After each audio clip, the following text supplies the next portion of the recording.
Welcome to the gallery. Good afternoon. It's so lovely to have my beautiful wife here today, Tanji, of 35 years. Can you believe that? 35 years we've been married now. And today we're going to talk about wealth, building generational wealth. And as we talk about building wealth, we're going to also include real estate. Tanji's not only the gallery manager that helps coordinate the entire gallery, but she's also in the real estate world, and she'll tell a little bit about her business and herself. And we're going to intertwine talking about real estate and the art world, because both of those worlds are asset builders. And when we say asset builders, that means that you're building asset to build wealth, like you would through stocks, bonds, and other things of that nature. So Tanji and I have been married now, this May, for 35 years. And we've been together for quite a while. And yes, when we talk about building wealth, it's important that you do it over time. Wealth is built one step at a time, not overnight. So we're going to talk a little bit more about art, but first I'd like to tell a story. When I was 23 years old and I lived in Philadelphia, I met Tanji, and she was my real estate agent. She sold me my first home at 23 years old. So I actually got the home at 24, but we started looking at 23. And even early in my career, I realized that it was important in building wealth, and you build wealth by investing. So it's very important that you invest in real estate. It's very important that you invest in art, because both of these are asset builders for you over time. So Tanji, tell us a little bit about the real estate business, how you started in the business, how long you've been in the business, and we'll let you take it from there. Okay, thanks. Yeah, as Ian was saying, yes, I was Ian's realtor in Philadelphia. That is where I started selling real estate. I started selling real estate in 1986, and still in the business, always been full-time. I enjoy the real estate industry, and so I would say over 30 years now that I've been doing real estate. Okay, great. Now, is real estate a good area to invest in? We know we have seen the previous years, okay, over the last 30 years where the market has went, how the market has developed. But what about today in 2024? Is it still a good investment? Is it still a good area to invest in? Oh, absolutely, and yeah, of course. The only time, we had a down in real estate was back in 2008, and that lasted till about 2012. But other than that, real estate's always been a great investment. There's two ways of investing in real estate. Either you're an investor or as a homeowner. As a homeowner, it's a great opportunity to build equity in your home. You can take that equity and use it for other things. Either you're going to make improvements of your home, you can take the funds out and use it for whatever you may want to do. Sometimes people purchase properties and they use the funds for the future, for their kids, for their children's education. As far as investors purchase properties, just as Ian had mentioned earlier about stock. But for me personally, I think that real estate is more of a sure bet than the stock market. The stock market can kind of go up and down on a daily basis. When real estate, you're going to build equity over the years.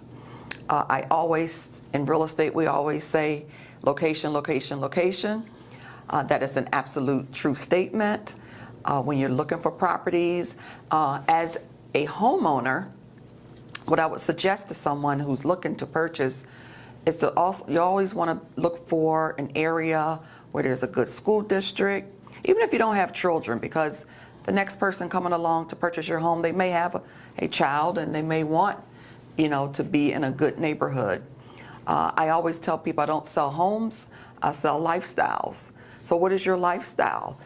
Are you someone who enjoy being on the water? So maybe a property near the lake or on the lake is good for you? Or are you that type of person where you want to be somewhere where it's convenience as far as walkable areas, near markets, near restaurants? So perhaps the downtown area is great for you. I think another way, as far as walkable, sometimes people are looking for areas that may have parks, recreation locations. And so I think that's a great way of looking when you're considering real estate. Always consider all those avenues. That is great. That is so great. Tell us a little bit about the real estate business today with the interest rate. Now, again, when I made my first investment, let's say over 30 years ago into the marketplace, I can remember the interest rates being at 13 to 15%. Our interest rate when we purchased our house, it was, well, you purchased your home, it was 10.5%. I still remember that to this day. And it was 10.5%, and wow, that was the rate that we dealt with, and we never thought we would see rates come down to the levels that they are right now, because I know we dabbled with a 2.5% rate. Yes. And today the rates are up a little bit. So tell us what's happening in the marketplace with the increase in the rates and the rates going back up. Well, first of all, whoever took advantage of the 2s, 3s, and 4s, they were blessed. That was something, in all the years that I've been doing real estate, I have never seen interest rates that low. Actually, the market is correcting itself right now, it's readjusting. So the 5, 6, 7s, that's currently what the interest rates are right now. We're probably at about a high 6, 7%. And that's what the rates were. That was the norm. So a lot of people who weren't in the real estate industry are looking, they only came in at a 2, the 2s, the 3s, and 4s. So now they're saying, well, wait a minute, how did these interest rates get so high? Now, I can tell you, when the interest rates do go up, that it will decrease what you qualify for. So if you at the 4s and the 3s, buyers were able to purchase a lot more of a home. Now that they're like 7%, they might be down maybe by like $50,000. I'd like to take this in another direction a little bit and just talk about what we're seeing across the country and basically what's happening today. Again, generational wise. When we came up and other generations before us, you know, we were expected to do better than our parents, and programs were in place that we did better than our parents, and we're able to build wealth at a faster pace than our parents.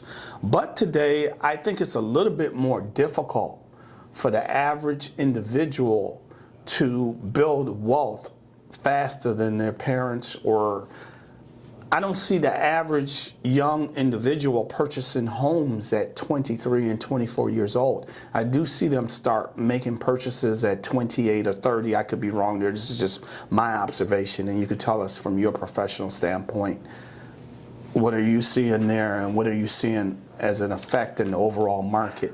I think it's a matter of that the buyers being educated.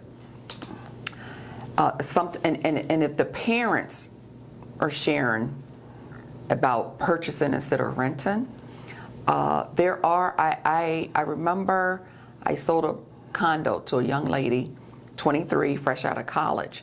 However, she had the parents that was mentoring her and telling her, you just as well buy instead of renting.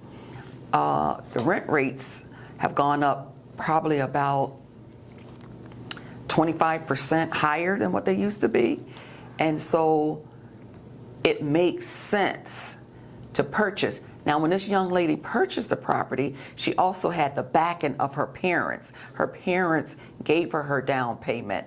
They helped her to purchase. So if you have that, and maybe there's some parents that cannot do that for their child, but I think it's education, that the consumer being educated, mentored, and to understand that generation from generation, if you're coming from a generation from generation and someone's renting, well, they just think that that's what you're supposed to do. A lot of times, and I can remember when the kids were young, I always thought, you're paying for all this education, but teach the kids how to balance a checkbook, which, you know, people not really using checkbooks anymore, but you know what I'm saying, to understand economics. The financials. Financials, yeah, and all of that. And so teach them, the importance of having good credit. Don't take it for granted. A lot of times, and the reason I believe too that young folks aren't purchasing homes is because their student loans are getting them in trouble. They're not, they're really lackadaisical, or whatever, as far as them making their payments. And so that's very, very key, because I've talked to so many individuals, even at age 40 or 50, who indicated that their student loans kind of slowed them down in life a little bit from, building economic wealth. So that's important that you pay off those student loans if you're going to take them and go into a career path. You don't have to pay them off. You just have to make the minimum payment on time. Mm-hmm. And if you're going to get an automobile, if you're going to get credit cards, just understand what they need to understand. How do the loan officers look at their profile? There's something that's called, when you're getting approved for a mortgage, income to debt ratio. So, and there's various types of mortgage types, there's an FHA, that's a government mortgage. You have a conventional mortgage, and so they have different criterias. But a good income to debt ratio, if your income to debt ratio could be maybe 35%, that's a good number.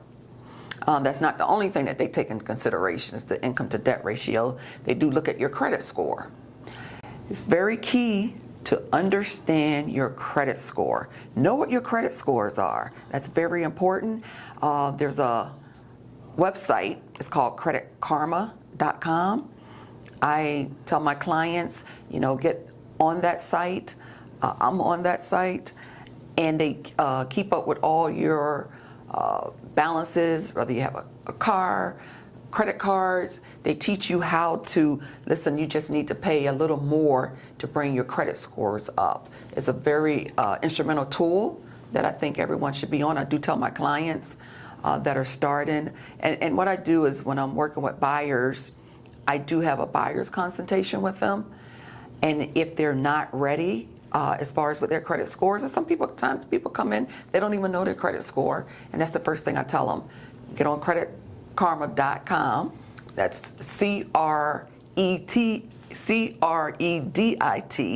Karma, KARMA.com.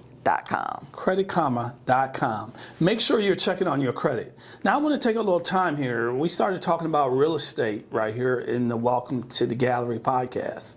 And we know that it's all about location, location, location. But when we come to the art world, it's a little bit more different.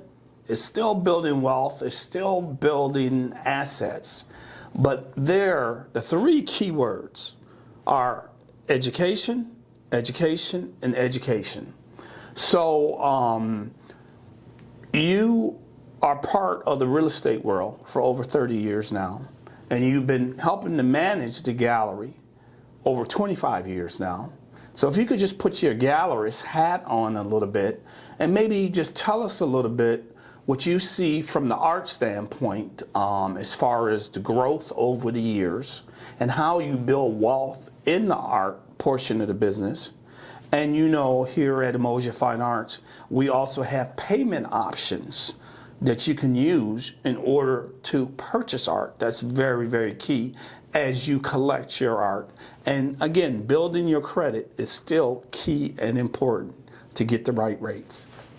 As a comparison, I look at the art industry no different than sometimes real estate, because in real estate, when you're working with a first-time buyer, for example, they're not going to start out buying this $500,000 home.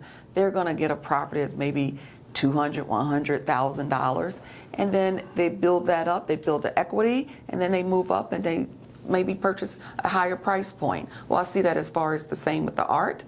You may come in here as a new collector, and there's different price points. So perhaps you're not going to start out with that $10,000 painting. Let's say, just start out with maybe a new artist that had started out with some originals. That's maybe $2,000 or $3,000. And so you start building your portfolio that way. So they call me the art preacher, the art teacher. So there's various ways of getting into the art market to be able to build wealth through art.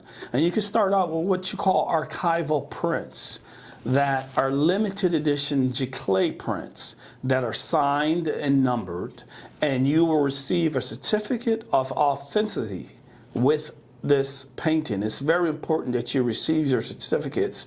So you need to learn about the art industry. Now, in the art industry, you should start out by purchasing what you like. And that's very, very key and important. And from there, you start to go to different art shows and art gatherings so that you can kind of learn and see the different styles of paintings, whether they're figurative, surrealist, abstract, watercolor, on and on and on. It's just so many different styles, and it's just so broad. The base is just so broad. So you need to go to different art functions and art events, but you need to start collecting, because this is one of the last Mohicans. This industry right now is one of the fastest growing segment of the entire art world. You're right. Black art, African American art, with the booming voice of Africa, is one of the fastest growing segment of this art world. And let me tell you, everyone is collecting this art today. And what we want to make sure is that we own a piece of this industry. I can tell you, based on what I see and who is purchasing and the way this business is going, we will not, as a people, own our own industries, just like we don't in the sports industry, in the music industry. Did you know that Hilton Head was once black, all black beach? Did you know that Myrtle Beach was once an all black beach? Do you know today there's still one black beach still available across America? Maybe a couple, but one that we know of because we're associated with it, and that's on Amelia Island. And that's the American Beach in Florida. Tell them a little bit about that. Oh, well, it's very true to my heart. It's where I grew up. I'm originally from Florida, right outside of Jacksonville, a little town called Callahan. And back in the 60s, there was segregation. And so we went to, it was called American Beach, but back then we just said the black beach, and then there was the white beach. And so over the years, people who once went there as little kids, they went away, became professionals, came back as doctors, lawyers, judges, rebuilt on the land, on the beach, and now it's a beautiful area that everyone from all over the country, all over the world, is wanting to either invest or make it their retirement home.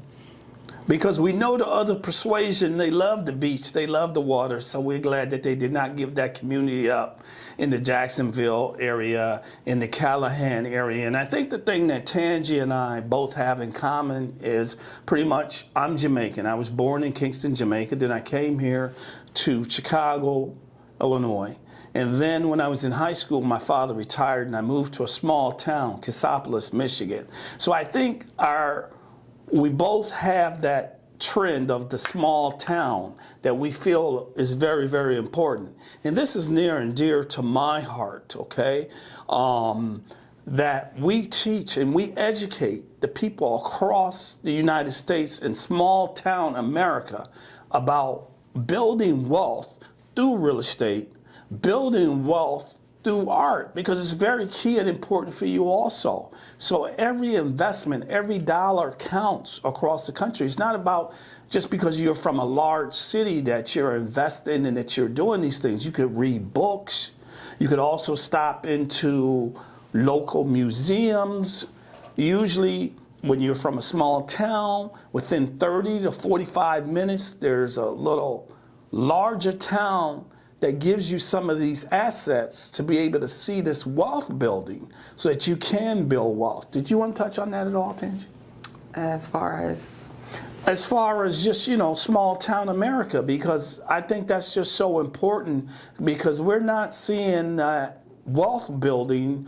I am not, anyway. I'm going to speak for myself, across the United States in small town America today. We have a website that's very, very active across the world. We get orders in from all across the country, and I'm not seeing orders coming in from small, remote towns. okay. And I'm just saying, somehow I feel that the people in general are being left How do behind you a reach little bit. those people? Yeah, I think it's like you said, education. Just being knowledgeable. Sometimes you just need that person that's going to teach you about art. Some people, they look at it like, why would I pay $500 or $700 for a painting when I'd rather get me a designer bag or designer shoes? But those designer shoes and those bags, there's no value in it. So just understanding and being educated and knowing the value, I think that would help them and give them the interest in the art. And sometimes, you just have to maybe go on a road trip and a road tour and go into these small towns and have town hall meetings. I have buyer seminars. Maybe there needs to be some art seminars going around and just educating everyone. And maybe we should be doing that, taking some of this back into, the smallest towns so they could get educated. You say, how can they know? Well, we got social media today. Things is totally, totally different. I have a lot of friends on social media, and I see a lot of people on social media that see us posting as a business, as Umoja Fine Arts, and they're seeing the arts and the things that we're doing. But I think maybe we need to start putting some more classes or some educational sessions together just for that area of the country, and let them know that, hey, we're talking specifically to you, because building wealth is important. And wealth is built over time, not overnight. It's built over time and collecting slowly, whether it's in real estate or whether it's art. Let's go back a little bit more about real estate. What would you like to tell them a little bit more about the real estate world? Because even we own some property in small towns, and we saw that was able to appreciate. And I mean, we sold off some of our properties, and we're able to see that wealth building. And I think people were able to see that from there, and was able to see, funds being made. I think that if we're talking small towns, I think that people just don't see it. They don't believe that it's going to happen. They're limited. Their mindset may be, I'm not going to get my own. Maybe I'm just going to wait for my parents to pass away, and I'll get that wealth from them instead of getting it for themselves. So even if they took that track and they got that home, they need to hold on to it, so generational wise, that they pass it on. Absolutely. Whether in a small town or a city or wherever. But if you're waiting to get a home from your parents, when you get that home, don't take all the equity out of it and use all the funds Well, you to can take purchase. the equity. I would say if you're in that situation and you can take the equity. But I said don't take all the equity. No, take it and invest in maybe another property. Oh, that would be good. And gain income from that. That's where I was going with that. I think that would be a good idea. Yeah, but don't take that and go buy those red bottom shoes or that red bottom hat or those Cadillacs or these cars and things like that. Depreciating assets, we call them. Do not take that and invest in depreciating assets. You want to, again, associate with appreciating assets. And today, we're not going to go too far with stocks and bonds and those things like that. We're just going to centralize on two things, and that's the art world and real estate. And we're just asking you to understand two things, the art world and real estate. And on Umoja Fine Arts, Umoja, Fine arts with the S, ARTS.com. We have a free educational book that was written by myself and one of our artists that you could download free. We used to charge $20 for it, but now you can download this book free at UmojaFineArts.com and start learning about the art world. And we did this because education is so important and is so key that you get educated and get knowledgeable on this business, because this is the last Mohican. As I indicated, this is the last industry that we have where we can own a part of it. We will not own all of it, because it's too many smart individuals out here that understand the art world and how to invest in it. But you need to be able to get a piece of this. So please stay in tune with us. Go to our website, sign up, put your name, number, so that you're getting mailing and information. But take the time out to educate yourself on a daily basis or a weekly basis or a monthly basis. Whatever type of schedule you want to put together, just like you put out a workout regimen, you want to put out a financial regimentation of how to increase your finances in life, how to build your wealth, and how to build your assets. And what's really, really nice is once you purchase a home and your income gives you the opportunity then to buy art. So can you imagine that? She sells them a home. Yeah. And Umoja Fine Arts can sell them the art. Yeah. So then they are building wealth dual. Well, why? If you're gonna dress your walls up and beautify your home, why not put artwork that's going to appreciate? And why not put artwork in your home that reflects you, that reflects a positive image of you, that reflects the way that you look, that reflects the way that you have come up, or it's capturing your history. You know, today they're trying to erase us from history. They're trying to erase us from the history book in the classes. They're trying to erase us from history, period. If you are erased from history, that means then you are erased as a people. So this is why it's so important and near and dear to both Tanji and I heart that we developed this art industry, because we're capturing the sign of our times. We're capturing what's going on today. Because when they come back years from now, like they did and they went into the caves, they looked at the arts to be able to understand what was happening and what was going on overall in the world, whether it was during the COVID time period, wearing the mask, or whatever happened during the riots, or during different time period. The artists are capturing these things. So it's important that you have this. And you want your kids to be able to come up to feel positive about who they are. If they're seeing other images of other people in their homes on the wall, they're not proud about who they are, and they want to emulate other people. So you want to make sure that you have positive images of yourself and your people in your home with the voice of Africa, the booming voice of Africa. The fastest growing segment in the entire art world is your opportunity right now to make sure that you're making some of these investments. And you can start out as little as $40 or $50 by buying prints, working your way up from there to archival prints, to seriographs, and then eventually to the original state. And when you get originals, those are the ones that's going to really, really appreciate in value. So when you're dealing with any type of gallery or gallerists or curators, they usually have payment options that they could tell you about that can help you over time make these purchases. Yeah, that's true. Yeah, you're absolutely right. And it's just like buying a home. Just think about it. You just don't go out and say, well, I'm going to buy this home, no matter if it's $100,000 or more. You go on a payment plan, pretty much, right? You get a loan. You get a mortgage. Right, you get a mortgage. That's the same. Right, you get a mortgage, and it's a loan. It is. And it might be a 30-year loan.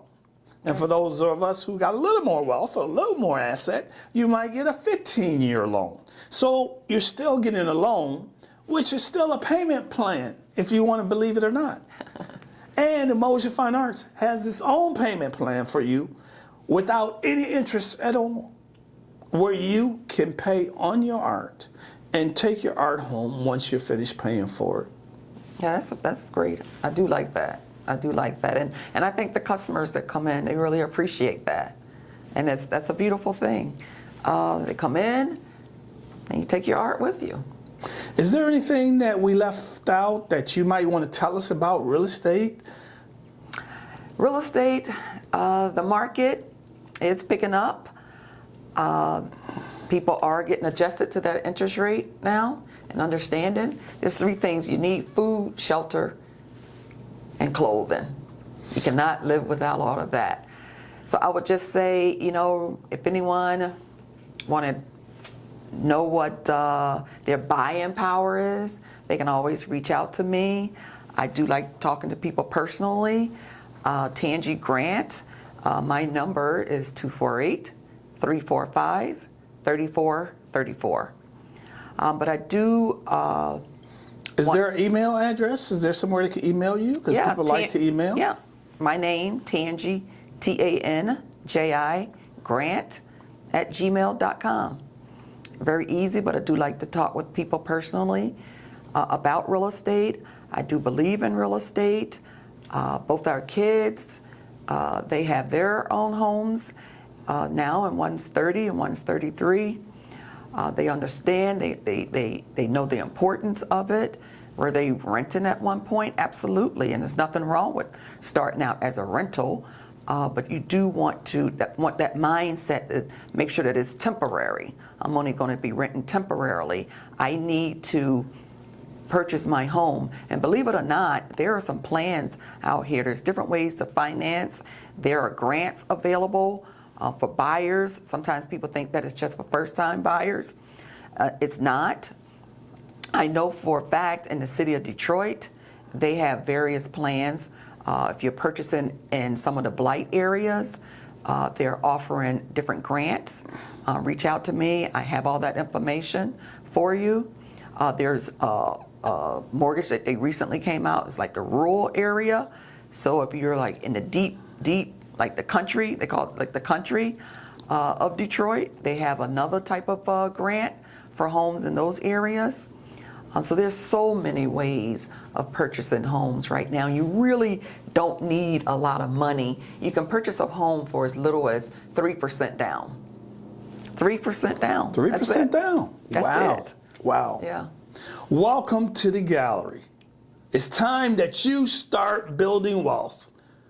And those that have already built the wealth, it's time that you pass this wealth on to generations to come. Welcome to the gallery.